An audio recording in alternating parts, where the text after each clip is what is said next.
mo'y matatagpuan tulad ng flavored Vienna spread, crab, fish, bagoong alamang, roasted peanut butter at marami pa talaga available dito sa Kuya Japs. Para Avila merchandise, mayambang. Kaya Kuya Ate, Mekenelen, bigyan mo ng oras at magbisita along Song Highway side of Only Orlando right in front of Hands of Heaven Memorial Park. Wala, masaya tayo kahit medyo nakakaantok yung hapon. Kuya Japs para Avila merchandise dahil ang tunay na You need to be happy every time. Every time na lumalabas tayo sa Facebook.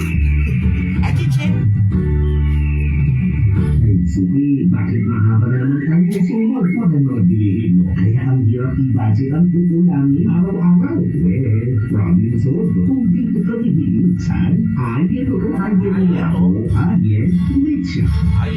Isang pagmasa, suwaat sa bahay. Ay, kay Pamainin. Yan sa Ayen, Mitya. Tsaka si Mama Bea Agustin. Na Skin Love Laboratory. Skin Love Beauty Lounge. Hello, magandang hapon. Wait lang ha, okay, excited. Mamaya-maya. Ayen Mitya na may branch sa harap ng public market ang Boletas Street, Alcala. Meron siyempre sa Poblacion East ng Bautista. Madalilan ang bilang ano na yung main Ayen Mitya na sa harap ng vertical na mga tricycle sa mayambang sa ground floor ng malaking mananaan building. Kaya sugi, mo muna budget mo para hindi ka napupulanin. May masarap na pang upulanin sa Ayen Mitya. This is Amapola Broadcasting System, loving Mother Nature. Ito ang istasyon na bibigay ng libreng lakbay papuntang Manila. Tulo ko na lang, Manila talaga. Ito po ang 89.7 Manila Sounds na all. Hoy ate, paki-check mo nga yung oras natin. Yan, dyan sa may pader. Check mo, baka tama yung oras mo dyan. Kung hindi, itong oras na lang namin dito, ay 12 minuto bago mag-alas 3 ng hapon. Hindi ka naman ate, wala ka ba negosyo ngayon? Kawawa ka na po. Dapat meron tayong magandang negosyo, pinagkakabalahan araw-araw para naman dito tayo lagi nangungutang. Sabi ko nga kanina di ba? Utang-utang. Kung halimbawa naman magtatayo ka ng negosyo, kasi marami nagtatayo ng negosyo, after a few months, mga 2 to 3 months, nagsasara. Ayan ang problema. Now open. Ganun sila. Now open. New restaurant. Wow, social. New resto bar. After 3 months, ano na yun yung crucial part ng negosyo? 6 months, sarado na. Bakit? Ang dami kasi lalo na yung mga mahilig makipartner sa negosyo, no? Yung partner tayo sa negosyo, hanggang puhunan ka lang naman pala. O kaya gusto mo magnegosyo, hanggang puhunan ka lang din naman. Hindi ka naman marunong magnegosyo talaga.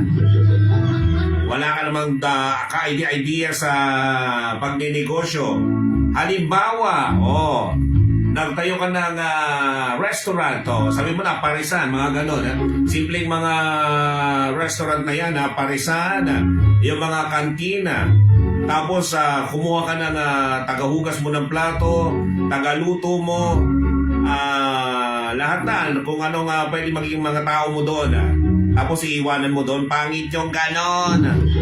Tapos, dapat hands-on po kayo sa inyong negosyo. Dapat marunong ka rin naman maghugas ng plato, ganon. Hindi pupunta ka ron, pagkatapos mong kumain, hindi mo nahugasan yung plato mo, sampalin kita diba? Tapos, hindi ka man lang marunong magpunas-punas, hindi ka man lang marunong magluto. Alam mo, nagnenegosyo ka, wag kang wag kang ganyan. Nagnenegosyo ka, dapat alam mo yung pinasok mong negosyo. Nagtayo ka ng barbershop, nagtayo ka ng salon, hindi ka pala marunong magkulot. Hindi ka pala marunong maggupit, di ba? Kukuha ka ng barbero mo, kukuha ka ng mga parlorista mo, tapos hahayaan mo sa kanila. Pagka nagkalugi, sisisi mo sa kanila. Ha? Meron yung mga ganun eh. Kung nag-iimbestiga ka, o kasi hindi ka hands-on, iniiwanan mo yung negosyo mo sa ibang tao. Ganun yon. Tapos bibigay ka na lang ng share o hihingi ka na lang ng share kasi meron kang share, lumayas ka. Pa-share ka pa, hindi ka rin pala mag-share ng pinagpaguran mo. Eh kung hanapan din kita ng share sa ginagawa ng negosyo, ha? Achiche!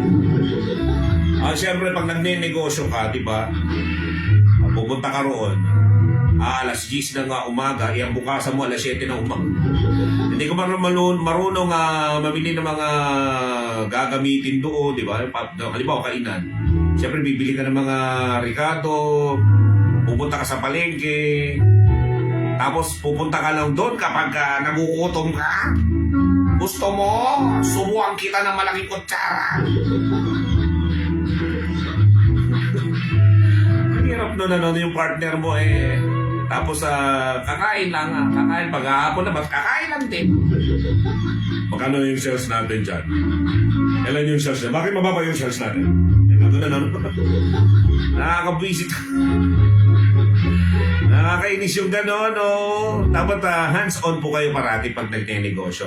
Unang-una, pag nagne-negosyo kayo, unang-una, number 1, alam mo magsimula ng negosyo. How to start a business. Siyempre, paano ba ang pagsisimula ng negosyo? Siyempre, may kapital ka. May utak ka. Utak. Kailangan may utak na. May alam ka dun sa negosyo, di ba? Kasi, at susunod yung pangalawa dyan eh. O, may puhunan ka nga. Alam mo bang i-operate, di ba? Kailangan alam mo siyang i-operate yung negosyo mo.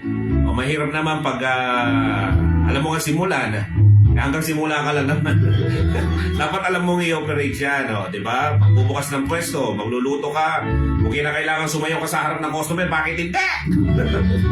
Parang bonggang-bongga, may talent pala yung manager dito. O, diba? May skills ka na, may talent ka pa, bongga. O, tapos syempre, alam mong i-manage. Hindi lang dapat maging boss ka sa isang negosyo. Dapat marunong kang maging leader. Mag-lead sa kanila, huwag kayong mayapang, babatuan kita eh. Alam mo yung halos murahin ka na ng mga staff mo sa inis sa'yo. Kasi puro ka dikta-dikta na gano'n. Diba? Dapat magmamanage ka how to lead the people inside your business. Halimbawa, katulad na dun sa, paano ba maghiwa ng ganito? Paano ba isulat itong mga to? Diba? Alam nila kung paano maglista, alam nila yung mga gagawin nila. Nakaprograma kumbaga. Yan tanda mo how to start, how to operate, how to manage, and syempre, pag maganda yung negosyo mo, how to expand, Para nang sa ganon, yung negosyo mo, lumaki ng lumaki, di ba? Lumaki ng lumaki ang negosyo mo, lumaki yung kita mo, o di, share mo na kami rito. Ganun nyo. Pag lumalaki yan, pwede ka pa magtawag ng ibang gusto mag-invest doon sa area na yon. Halimbawa na lang ako, ito, bilib na bilib ako rito sa mga negosyanteng to, itong mga batang to. Mga bata po may-ari po na itong cheat day restaurant. Ang galing ho ng idea. Napakabata po nila. Alam ko na, sa 25 years old lang si Ma'am Camila. Tapos, naisipan niya lang magtayo ng restaurant. Kasi wala nga dito yung inasal. yun, hindi ko masabi yung pangalan eh. Promotion kasi. Diba? Siya nang nagtayo, diba? Galing Tapos, todo suporta ang kanyang asawa, syempre. Pag di mo sinuportahan, ewan ko lang sa iyo kung di ka mag-suporta. At syempre, todo suporta yan. Si Sir, hello Sir! Ayan, todo suporta yan kay Ma'am Camila.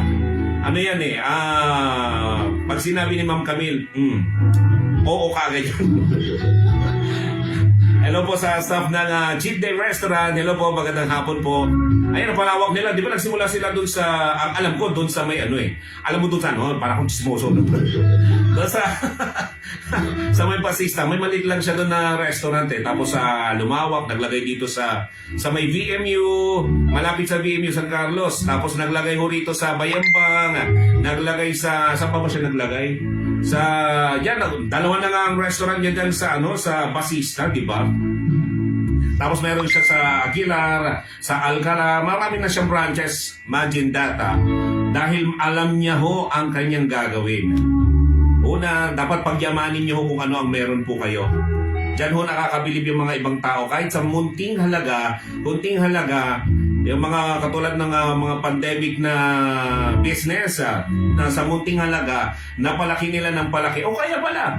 Tapos eto na sila ngayon. Wala ng pandemic yun, nagsara. Wala ng pandemic. Okay, mas okay, di ba? Kasi marami ng tao na pwede pumunta doon sa negosyo mo. Ganun ang tamang pagninegosyo, mga kapatid. Appear tayo dyan.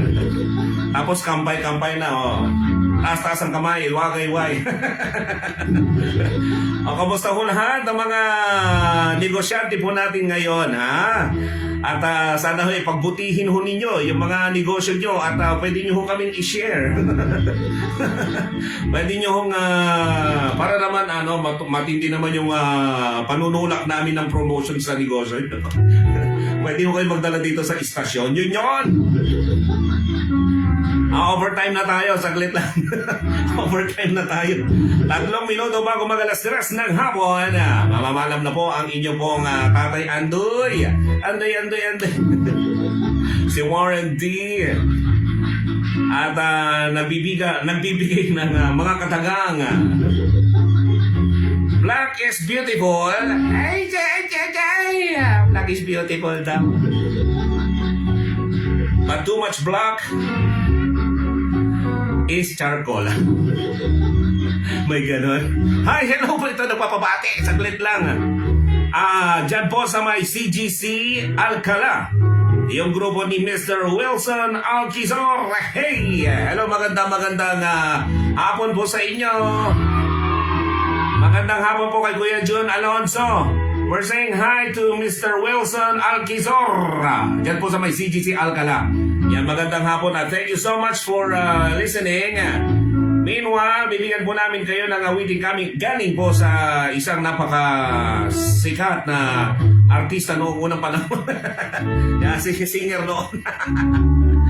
From Christopher Cross with the song I Will Take You Forever. Only here the station that gives you a lot of best music. This is 89.7 Manila Sounds. Sounds na all. Good afternoon.